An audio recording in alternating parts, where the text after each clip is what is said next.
3টা পাসপোর্টে আমার ভিসা লেগেছে। দালাল ছাড়া আসলে যেভাবে আমরা পেয়েছি আসলে।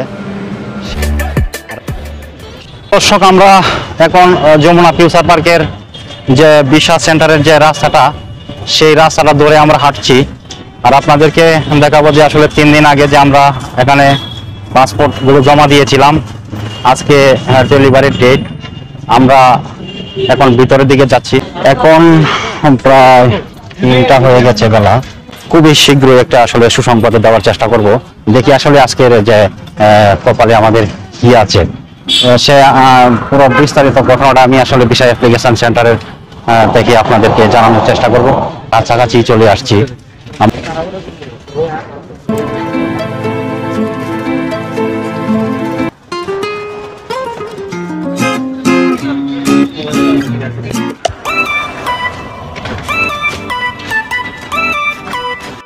সেই ভিসা সেন্টার তো ভিতরে আসলে ভিডিও করতে এলাও না। পরে আপনার ভিডিওটা আমি ভিতরে করা যাবে না, পরে আপনাদেরকে আমি দেখাবো।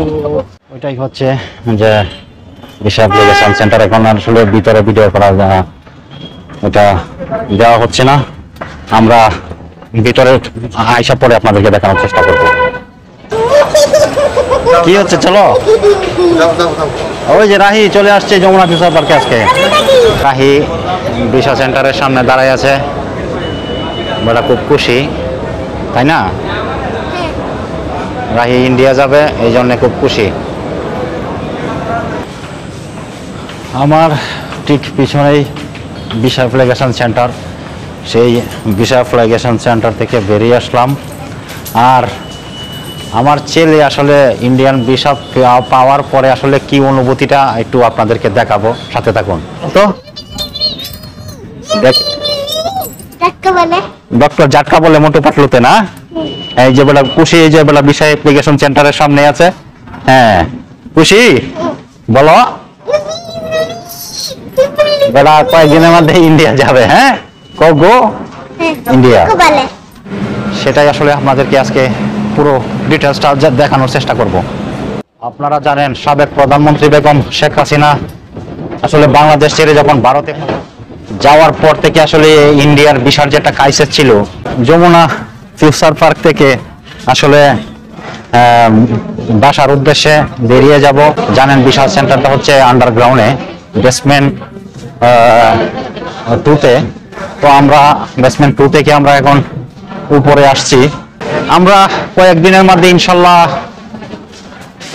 বেঙ্গালুরুর উদ্দেশ্যে রওনা দিব। সেই ভিডিওটাও আসবে ইনশাল্লাহ আপনাদের মাঝে। আমাদের সফর হচ্ছে বেঙ্গালুর। তো আমরা অলরেডি এক্সিটে চলে আসছি, অলরেডি হাতে ভিসাও পেয়ে গেলাম। মোটামুটি খুশি আছি আর কি। কি বলবো, বলার ভাষা পাচ্ছি না। এই দুর্যোগ সময় এদিক দিয়ে না ওই দিক দিয়ে যাবো। ওই আসলে কি বলবো যে এই ভিসার যে ক্রাইসিসের যে দুর্যোগ সময়টা, সেই সময় আসলে ভিসা পাওয়া মানে কি যে মনে হচ্ছে যে সোনার হরিণ, মনে হচ্ছে যে সোনার হরিণ খাইছি অনেকদিন পরে। ভিসাও আমি আগে অনেকবার পেয়েছি, কিন্তু আসলে এখনের যে সময়টা এটা খুব ক্রাইসিসের একটা সময়। হ্যাঁ আমরা তো এখন চলে যাচ্ছি। তোমরা কি দেখতে পাচ্ছ না? তুমি তো ভিসা পাইছো। হ্যাঁ এই জন্যই চলে যাচ্ছি। হ্যাঁ হ্যাঁ ভিসার ভিডিও করতে পারি নাই। আমার ছেলেও আজকে অনেকটাই খুশি যে আসলে 3টা বই আমরা যে ভিসা আসলে অ্যাপ্লিকেশনটা জমা দিয়েছিলাম, এটা আসলে পেয়েছি। আর আমরা অলরেডি যমুনা ফিউচার পার্ক থেকে বেরিয়ে যাচ্ছি। বেরিয়ে যাওয়ার যে মুহূর্তটা আসলে সেটি একটু আপনাদেরকে দেখানোর চেষ্টা করছি। আর হ্যাঁ তাহলে দর্শক, আজকে আমি যমুনা ফিউচার পার্কের সামনে থেকে আসলে এখন বাসার উদ্দেশ্যে রওনা দিব। আপনাদেরকে মোটামুটি একটু দেখানোর চেষ্টা করলাম। এই